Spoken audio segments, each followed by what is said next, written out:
Assalamualaikum warahmatullahi wabarakatuh. Halo semuanya, selamat datang kembali di channel Novel Story yang menghadirkan cerita-cerita penuh misteri dan kisah nyata yang menggugah rasa penasaran kita. Sebelum kita mulai cerita seru hari ini, jangan lupa untuk mendukung channel ini dengan cara like video ini, tuliskan komentar kalian di bawah, dan tentunya subscribe untuk mendapatkan update cerita menarik lainnya. Oh ya, buat kalian yang baru mampir, tuliskan juga di kolom komentar asal daerah kalian. Siapa tahu cerita di daerah kalian juga punya kisah mistis atau legenda yang bisa kita bahas di episode selanjutnya. Jadi, siapkan diri kalian, karena cerita kali ini akan membawa kita menyelami misteri di balik ombak pantai selatan. Langsung saja kita mulai. Desa Parangtritis, sebuah desa kecil di pesisir selatan Jawa, terkenal dengan pemandangan pantai yang memukau dan kisah-kisah mistis yang selalu mengiringi hembusan angin lautnya. Disinilah Sinta, seorang gadis berusia 21 tahun, tumbuh besar. Sebagai mahasiswa jurusan biologi di Yogyakarta, Sinta dikenal skeptis terhadap cerita-cerita mistis yang sering diceritakan oleh keluarganya. Libur Lebaran tahun 2022, Sinta pulang kampung untuk beristirahat sejenak dari padatnya aktivitas kuliah. Suasana desa terasa seperti biasa, dengan suara gemuruh ombak yang terdengar dari kejauhan dan udara asin khas laut. Ibunya, seorang penjual makanan di sekitar pantai, sering memperingatkan Sinta untuk tidak sembarangan bersikap di dekat laut. Jangan lupa, nak, pantai ini punya aturan. Jangan angkuh, jangan bercanda seenaknya. Pesan ibunya suatu sore saat mereka menikmati teh di teras rumah. Namun, Sinta hanya tertawa kecil. "Bu, itu kan cuma cerita orang-orang dulu. Mana mungkin ada buaya putih atau Nyi Roro Kidul," katanya, sambil memandang langit senja yang mulai berubah jingga. Ibunya hanya menghela napas, memilih untuk tidak membalas. Pada malam yang sama, Sinta menerima ajakan dari teman-teman lamanya, Rio, Lani dan Farid, untuk bermain di pantai. Malam itu, bulan purnama bersinar terang, menerangi garis pantai dengan cahaya keemasan. Meski sempat ragu karena peringatan ibunya, Sinta akhirnya ikut. Mereka membawa gitar, makanan ringan, dan semangat muda yang menggebu-gebu. Mereka tiba di pantai Parangtritis sekitar pukul 9 malam. Angin malam cukup dingin, tapi suara deburan ombak membuat suasana terasa hidup. Rio, yang terkenal iseng, mulai bercanda. Katanya kalau malam-malam di sini, Nyi Roro Kidul suka marah kalau ada yang pakai baju hijau. "Untung gue pakai hitam," katanya sambil tertawa. Lani menyambut candaan itu dengan berkata, "Coba aja panggil buaya putihnya sekalian. Siapa tahu dia datang." Sinta, yang sejak tadi diam, merasa ada sesuatu yang tidak beres. Angin tiba-tiba terasa lebih kencang, dan ombak terlihat semakin besar. "Kita jangan bercanda yang aneh-aneh deh," katanya dengan nada serius. Namun, teman-temannya hanya menertawakannya. Saat Rio mulai bermain gitar, suara angin berubah menjadi seperti bisikan-bisikan samar. Sinta memicingkan matanya, mencoba mendengar lebih jelas. Bisikan itu terdengar seperti nyanyian dalam bahasa yang tidak ia mengerti. Jantungnya berdegup kencang. Tiba-tiba, ombak besar datang tanpa peringatan. Sinta yang berdiri paling dekat dengan air terseret seketika. Ia sempat mendengar teriakan teman-temannya sebelum semuanya menjadi gelap. Saat terseret ke dalam laut, Sinta merasa seperti terhisap ke dalam kekosongan. Ia mencoba berteriak, tetapi tidak ada suara yang keluar. Tubuhnya melayang di antara kegelapan air yang dingin. Tiba-tiba, ia melihat cahaya hijau, keemasan yang muncul dari kejauhan. Cahaya itu berpendar lembut, seperti membimbingnya. Dari dalam cahaya itu, muncul seekor buaya putih besar dengan mata yang memancarkan aura tenang namun menyeramkan. Tubuh buaya itu tampak bersinar.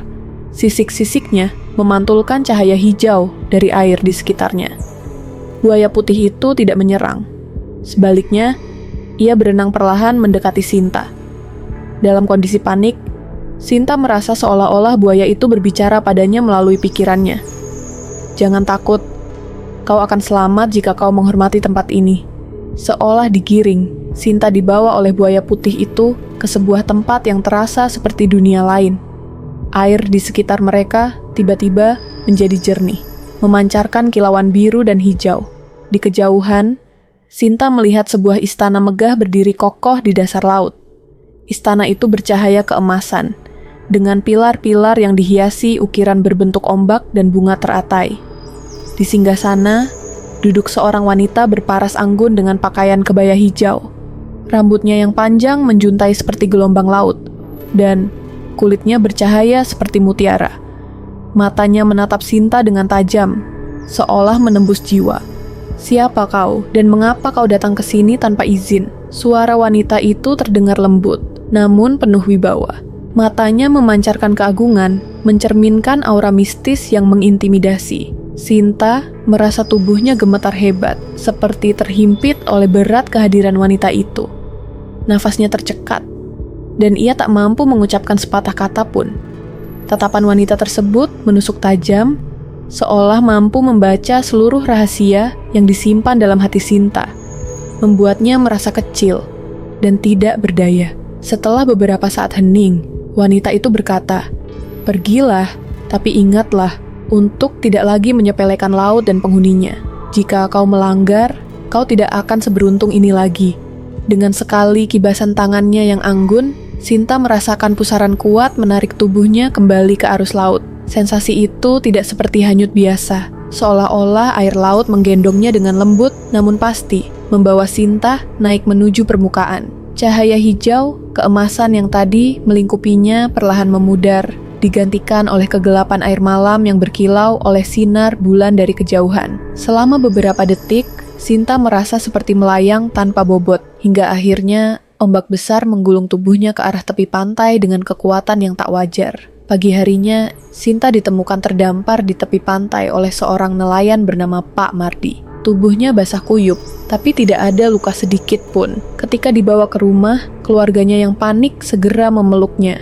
Anehnya, Sinta tidak mengingat detail kejadian malam itu, kecuali sosok buaya putih dan wanita berbaju hijau. "Pak Mardi bilang kamu ditemukan di ujung pantai.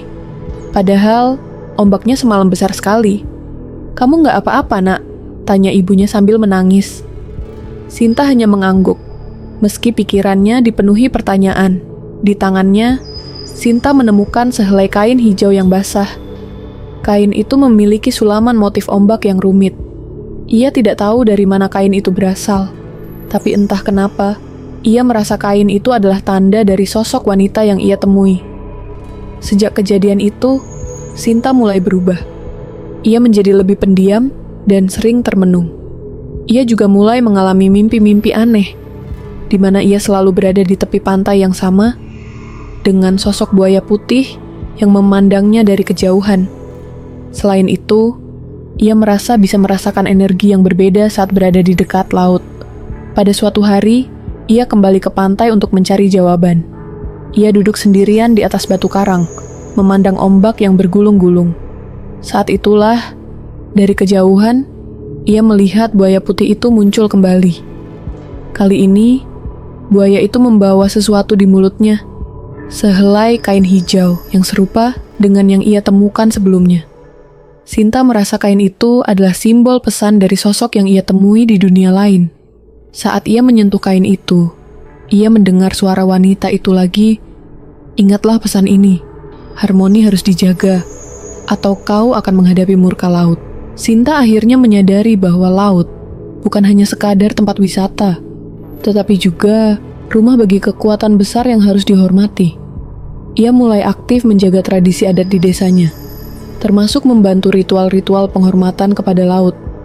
Melalui pengalamannya, ia mengingatkan generasi muda untuk tidak meremehkan kekuatan alam dan untuk selalu menjaga keharmonisan dengan lingkungan. Pesan moral, alam memiliki kekuatan yang jauh melampaui pemahaman manusia. Menghormati tradisi lokal bukan berarti percaya pada tahayul, tetapi memahami dan menjaga keseimbangan antara manusia dan alam. Jika Anda menikmati kisah nyata penuh misteri seperti ini, Jangan lupa untuk menyukai video ini dan berlangganan saluran kami. Dengan begitu, Anda tidak akan ketinggalan cerita-cerita menarik lainnya tentang pengalaman mistis, keajaiban alam, dan kisah lokal yang penuh pelajaran hidup. Klik tombol subscribe sekarang dan mari kita menjelajahi lebih banyak cerita menakjubkan bersama.